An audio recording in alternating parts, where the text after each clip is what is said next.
केसांचे आरोग्य चांगले राहण्यासाठी आपण केसांना मेहंदी लावतो.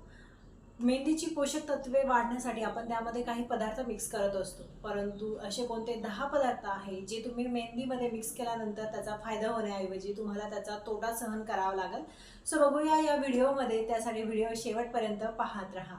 कापूर हा आपल्या केसांना थंडावा देण्याचं काम करतो. आता आपण बऱ्याच वेळेस ऐकलं असेल की केसांना ऑइलिंग करते वेळी त्यामध्ये कापराची वडी टाकून मग केसांना ऑइलिंग केलं तर त्याचा खूप चांगला फायदा आपल्या केसांना भेटतो. परंतु हाच कापूर जर तुम्ही मेहंदीमध्ये टाकत असाल तर तुमच्या केसांना किंवा तुमच्या स्कॅल्पला इन्फेक्शन होऊ शकतं. त्यामुळे मेहंदीमध्ये कापूर टाकून केसांना लावणं अवॉइड करा. डाय हा पूर्ण केमिकलपासून बनवलेला असतो आणि मेहंदी ही संपूर्ण नॅचरल असते. या दोन्ही गोष्टी ज्यावेळेस एकत्र येतात त्यातून तिसरं एक खराब रसायन तयार होतं आणि ते तुमच्या केसांसाठी खूप हार्मफुल असतं. सो मेहंदी लावते वेळी त्यामध्ये तुम्ही डाय मिक्स करणं टाळा, नाहीतर तुमचे केस खराब होऊ शकतात. यानंतर लसूण हा अँटीबॅक्टेरियल जरी असला तरी तो डायरेक्ट केसांवर तुम्ही जर अप्लाय केला तर तुमच्या स्कॅल्पवर त्याचं इन्फेक्शन होऊ शकतं, टाळूची जळजळ होऊ शकते आणि त्यामुळे तुमचे केस सुद्धा खराब होऊ शकतात. यानंतर लिंबाच्या रसामध्ये ॲसिड खूप जास्त प्रमाणामध्ये असते. तुम्ही जर केसांवर लिंबू अप्लाय केला तर तुमच्या केसांचं जे मॉइश्चर असतं ते लगेच कमी होतं आणि केस मग कोरडे होऊन खूप जास्त तुटू लागतात. त्यामुळे मेहंदीमध्ये लिंबू मिक्स करून टाळावं. यानंतर आहे मध हे नैसर्गिक मॉइश्चरायझर जरी असलं तरी तुम्ही मेहंदीमध्ये मध मिक्स केल्यानंतर तुमचे केस अजून जास्त चिकट होतात आणि मग केसांमध्ये कोंडा होणं, धूळ जाणं या गोष्टी खूप प्रमाणामध्ये वाढतात. त्यामुळे मेहंदीमध्ये मध मिक्स करून लावणं टाळा. यानंतर आहे विनेगर बऱ्याच वेळेस आपण केस धुण्यासाठी सुद्धा वापरतो आणि हेअर केअर प्रोडक्टमध्ये सुद्धा विनेगरचा वापर खूप मोठ्या प्रमाणावर केला जातो.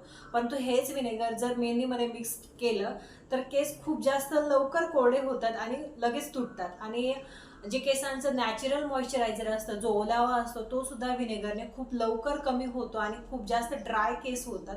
त्यामुळे विनेगर मेहंदीमध्ये डायरेक्ट मिक्स करून लावणं टाळा. यानंतर आहे बेकिंग सोडा हे नॅचरल क्लिन्झर जरी असलं तरी तुम्ही मेहंदीमध्ये जर बेकिंग सोडा मिक्स केला तर केसांचा जो pH बॅलन्स आहे तो बिघडतो आणि केस रुक्ष होतात आणि लगेच तुटतात.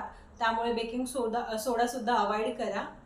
आता बरेच जण काय करतात, मेहंदी लावते वेळी त्यामध्ये ऑइल मिक्स करतात. ऑइल मिक्स केल्यामुळे ऑइलमध्ये जो चिकटपणा असतो तो मेहंदीमध्ये उतरतो आणि केसांना मेहंदी व्यवस्थित लागत नाही. त्यामुळे त्याचा रंग केसांवर चढत नाही आणि त्याचे पोषक घटक सुद्धा आपल्या केसांना प्रॉपर भेटत नाही. त्यामुळे ऑइल सुद्धा यामध्ये मिक्स करू नका. आता दही तुमच्या केसांची जी शाईन आहे ती वाढवण्यासाठी मदत करते, कारण त्यामध्ये एन्झाईम्स नावाचा एक घटक असतो, तो आपल्या केसांसाठी खूप चांगला असतो. परंतु दही हे मेहंदीमध्ये मिक्स करून तुम्ही केसांना लावलं तर तुमच्या केसांची जी नॅचरल शाईन असते ती कमी होते आणि केस खराब होण्याची खूप शक्यता असते, कारण दह्यामुळे आपले केस जे असतात ते चिकट होतात. सो दही लावण्याचा वे वेगळा आहे, मेहंदीमध्ये मिक्स करून दही लावू नका. सो हे होते काही घटक जे तुम्ही मेहंदीमध्ये मिक्स केल्यानंतर तुम्हाला त्याचा फायदा होण्याऐवजी नुकसान होऊ शकतं.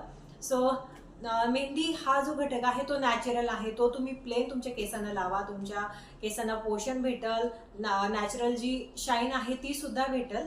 त्यामुळे त्यामध्ये काही इतर गोष्टी मिक्स करण्याची गरज नाही, कारण ऑलरेडी त्यामध्ये खूप जास्त पोषक तत्व आहे.